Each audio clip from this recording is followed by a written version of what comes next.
Hello, everyone, and thank you for being here with us today. My name is Kirsta Marth, and along with my team, we represent the University of Washington-Tacoma's Master of Science in Business Analytics program, and we've partnered along with Costco Wholesale in order to conduct some fresh foods analytics. So before we get started, just wanted to go ahead and start with a quick meet the team. You've met me, my name is Kirsta Marth. I've been working with Rob Rush, Alan Murray, and Shyamala Satyamurthy for the past year in order to support Costco. So just to go ahead and give a little bit of a background on what it is that we've been working on for the last year. So our main goal of this project has really been to understand member shopping behavior and patterns in the fresh foods department at Costco, and then apply this understanding to improve member satisfaction, increase sales, and enhance their overall marketing efforts. In order to achieve this goal, we've been able to explore and visualize the data using the different systems and tools that we've been learning about in the program, forecasting sales and items trends within the fresh foods department, categorizing different items purchased together based on association rules, collaborative filtering, and several other methods. We've also been able to develop different product association tools for use by customers and end users. And now to talk a little bit about the analytical approach that we've taken to this project, I'm going to pass it over to Rob. So we'd like to start with a baseline of what are business analytics. Analytics aren't just a magic buzzword.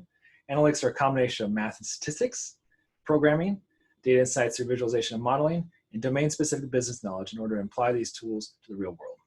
Going over the approach we use in this program, we started with raw data, moved to descriptive analytics, what happened, diagnostic analytics, why did it happen, predictive analytics, what will happen next, prescriptive analytics, what should we do about it, and cognitive analytics, how can we automate these processes. So a lot of companies right now are great at having a lot of data, and also reporting on what happened in the past. We want to move it towards what will happen next, how do we use this information, how can we make it easy for everyone to use. So I'll go ahead and pass it over to Alan here for the start of our descriptive analytics journey. Hi, this is Alan, and I'm going to talk about the data that we received from Costco and some of our early exploration on it. So we've received approximately 2 years worth of sample transaction data from Costco. And when we looked at it, each row represented a single item purchase. This means that all the items contained in the transaction were spread out across multiple rows. So in order to accomplish our goal of understanding patterns and purchasing behavior within fresh foods of Costco's customers, we had to group those back into the transactions that they actually occurred in. Because Costco's data set did not inherently contain a unique receipt number, we had to create our own by concatenating various columns. On the slide here, you can see some of the columns that were contained within our data set that we found helpful to do that. We see store number, the date that the transaction occurred, the customer number, the department number, the item number, the register number, and the transaction number of the day. Secondly, because we're focusing on only fresh foods purchases for our analysis, we had to filter out all departments that did not contain any fresh food items. Our data set was so large that it was tough to do this just in Excel. So we had to do this in Power BI and also by creating a dashboard so we could visualize this large sum of data. So I'm going to demonstrate that dashboard for you here right now. So here's the dashboard that we created using Microsoft Power BI. Along the left-hand side here, you can see some of the aggregations that we created to help us understand the volume of data that we had. We see things such as the number of reporting days or the number of days that Costco did business within this time period, the amount of revenue generated, the number of units sold, the amount of unique members that made purchases, the number of warehouses that we were tracking, and the total amount of unique transactions. Along the top here, we see a couple different filters. First, we see a date slider to let us key in on a certain date. Next, a selector for department to help us select only fresh foods departments. We see another dropdown in case we wanted to filter out certain items, we could filter them out by their description. Also, we have a filter for store in case we wanted to filter out any certain stores or see if there's a trend between stores. Also, we have a filter that allows us to select membership type to allow us to identify patterns between executive and non-executive members. In the middle here, we see a combined bar and line chart. Each bar cluster represents each fresh food department in a month, and the height of those bars represents the amount of revenue that was generated. The line represents the amount of volume sold between all departments from month to month. With this visualization, we were able to identify trends and a little bit of seasonality over the course of a couple years. But for a little more on trends and analysis, I'm going to toss it back over to Rob, who did some work in Tableau. Hi, everyone. This is Rob Brush, continuing on with our descriptive analytics exploration of the Costco data set using Tableau. So here we kind of see a dashboard overall of some of the main factors we were looking at the start. I had to obscure a lot of this data. We can show you some things. So we've got the top products map here. And of that, rotisserie chickens kind of dominated the sales list in this particular sample set. Number 2 was toilet paper, which was kind of surprising to us. But in 2020, Costco toilet paper probably selling even more. Also, we mapped out the departments. In the top left corner of each of these departments, you see the top seller cascading down to the lowest seller. And this is kind of just so we could map out sales for our own minds. And also, we looked at member classes. One of the member classes has quite a bit more sales volume per member and looks like more membership. The other one has quite a few members, but lower sales volume per member. Okay, and now we have one of our most fun visualizations, I thought, was the market basket correlation by popularity. So we have up in the right-hand corner here, bacon on 853 receipts. It was sold on 142 with eggs. So bacon and eggs, that makes sense. We could go through all these other ones and kind of figure out what the highest correlations were. Let's go ahead and pull up another item, strawberries. So on strawberries, that was on 3,123 receipts, and it was highly correlated with blueberries at 809 receipts. So we can see here on the right the correlation. It's far and above. This is kind of fun for us to see on one receipt when you buy an item, what else is on that receipt. So that was helpful to us. And Shyamala later will show a more advanced version of this with associative rule mining as well as collaborative filtering. This is a basic way for us to see what sells with what. Taking our market basket analysis to the next level, we can create a recommendation engine based solely on popularity and correlation here. So if we take our example of the blueberries, they're still purchased most with strawberries. We've got raspberry second, bananas, rotisserie chicken, and eggs. If we pull up another item such as guacamole, we see that it is purchased with tortilla chips as well as salsa. So guacamole, tortilla chips, and salsa all make sense together. And how you can use this in a business setting would be placing items that sell together next to each other, or to create more retail friction, the kind of the treasure hunt environment where Costco likes you to search for different things in different places on different days to increase your exploration. You could place items that are very popular farther apart in order to increase the retail travel. And now I'll pass it on to Kirsten with predictive analytics and what happens next with sales forecasts. Thank you, Rob. So continuing along with the predictive analytical journey that this project is taking us on, I was able to conduct a time series analysis in R on our data set. And this was primarily to help us understand the high and low sales dates that took place within one single warehouse in order to help us optimize inventory planning based on the sales trends that took place within this particular location. So the first step in the time series analysis was to go ahead and get the data loaded and cleaned in order to be processed by R.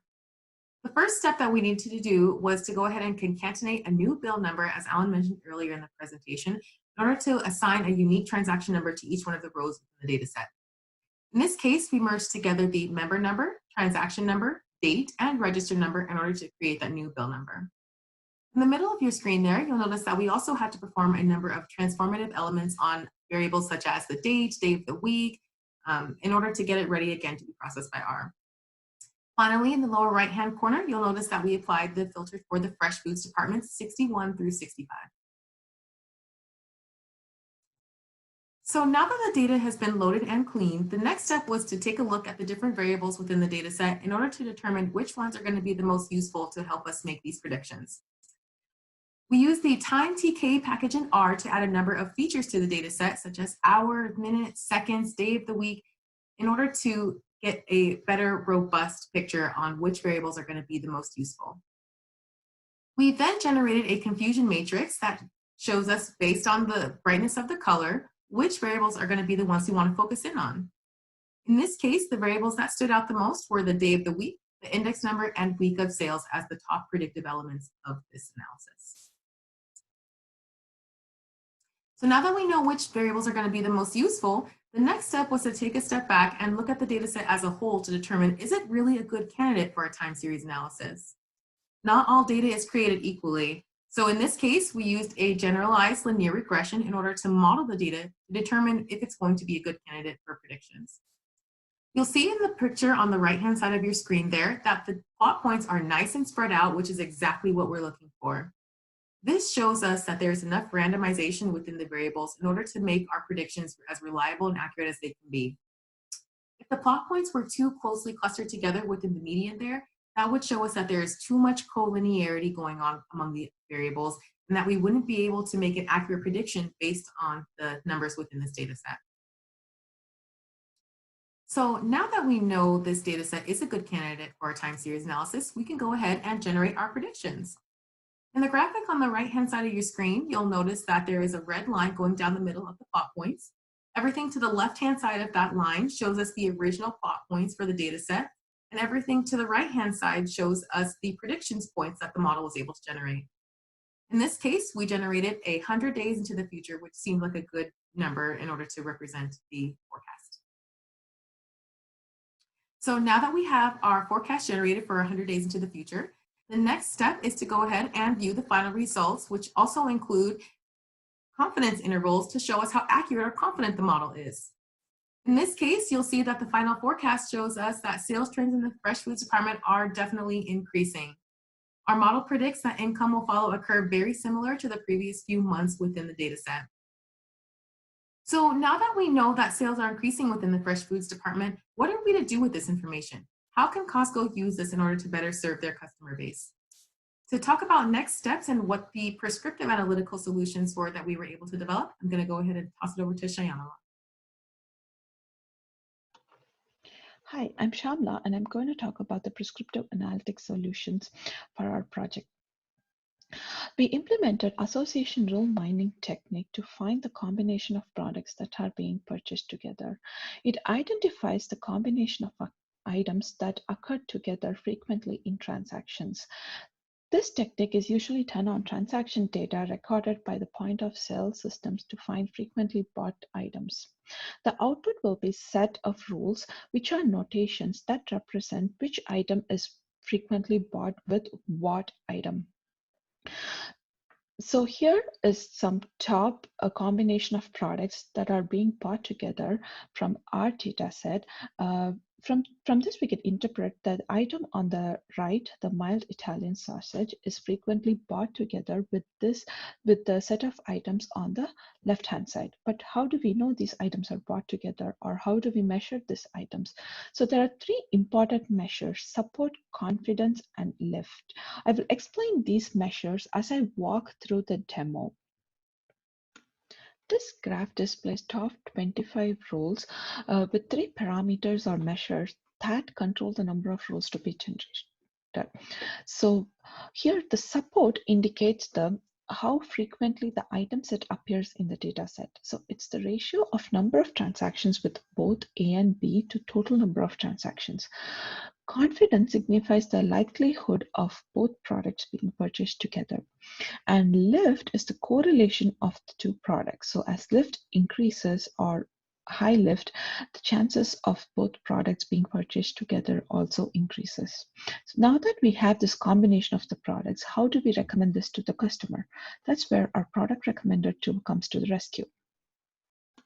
Our product recommender tool is based on collaborative filtering approach, which is the most common technique used when it comes to build intelligent recommender systems that can learn to give better recommendations as more information is collected. Most websites like Amazon, YouTube, and Netflix use collaborative filtering as part of their sophisticated recommendation system. This technique is used to build recommenders that give suggestions to a user on basis of likes and dislikes of similar users. There are two types, user-based and item-based, and we have used item-based for our tool, which was invented and being used by Amazon. So I will explain how it works as I walk through the demo. This is our product recommender tool. So here, when a customer adds items to the cart and completes purchase, a set of products are recommended to him on the other side. How does this work? So first, the system executes a model building stage by finding the similarity between pairs of items.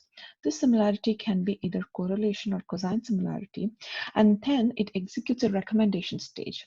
It uses the most similar items to a user's already rated items to generate a list of recommendations. These recommendations can be used to send customized email coupons to the customer or coupon pairings, which Rob will talk in our next steps and recommendations. So our final recommendations at Costco were to consider bundles. So if two items sell well together, then make them one item. Promote pairings by promoting one item to sell more of the other. Also optimize placement in stores to increase sales lift by placing items that sell well together next to each other. Also create more data insights for key decision makers. Costco's already doing this very well, but just getting it as fast as possible from a database to key decision makers is a key thing. Also use item-based collaborative filtering. This protects the privacy of individual customers, while also giving insights at Costco on what items sell well together. And our final thought today is analytics are always evolving. So we'll continue to learn as these tools improve.